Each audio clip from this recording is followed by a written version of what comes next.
စုနံပါတ်ခွန်ပါဗျရှုပ်တက်လေးလေ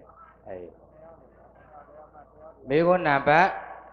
1ဖရာလောင်းယဟန်ပြုပြီးသောအခါ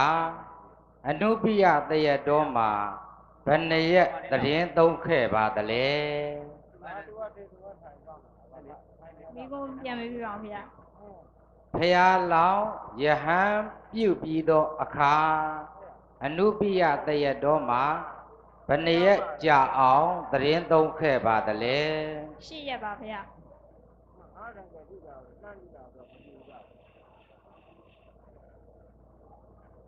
မေခွန်းနံပါတ်2တတ္ထာ၍တရား၍ယဟန်ပြုခြင်းအရာ၌ဣတရ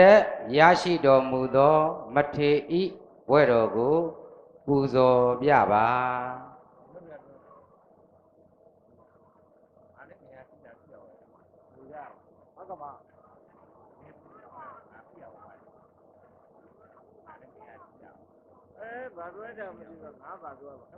မေခွန်းနားလေလား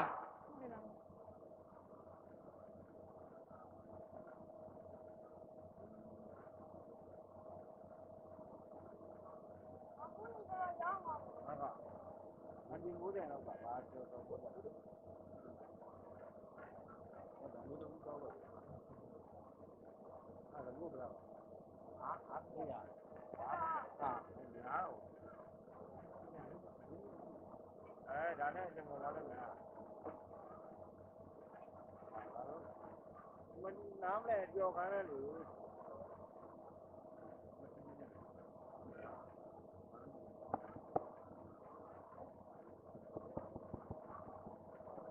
ကဲကြည့်ပါပြီ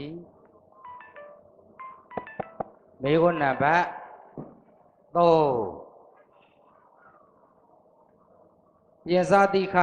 နတ်သားသည်မြတ်ဖရာအားပမာဏမြည်မြရှိသောမြည်တိတူရိယာကိုတိမုတ်လျက်ပူဇော်ခဲ့ပါသနည်း3ကဟိုရှိတော့ပြင်စားပေလူဝဆောင်းပါဗျာမေခွန်းနံပါတ်4မနတ်ဤရာဘူးမိုးလက်နက်သည်မြတ်စွာဘုရားရှေတော်ရင်သို့ရောက်သောအခါမြည်သည့်အသွင်ပြောင်းလဲသွားပါသနည်းဆန်နကူမုတ်တင်ပြောင်းသွားပါရဲ့ဗျာမေခွန်းနံပါတ်5ကိုကျင့်တရားပျက်စီးခြင်းသည်မြည်သည့်ယတနာမြည်ပါသနည်းသီလပြတနာပါဗျာ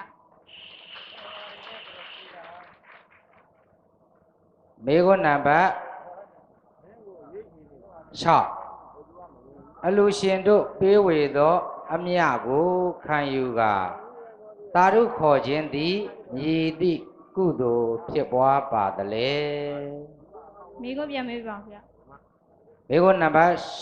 6အလူရှင်တို့ပေးဝေသောအမြကိုခံယူကာ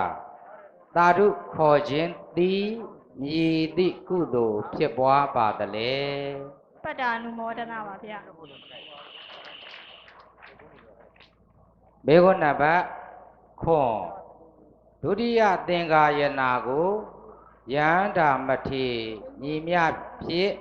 တင်ခဲ့ရပါသလဲယန္တာမထေပေါင်း900ပါဗျာရပါပြီ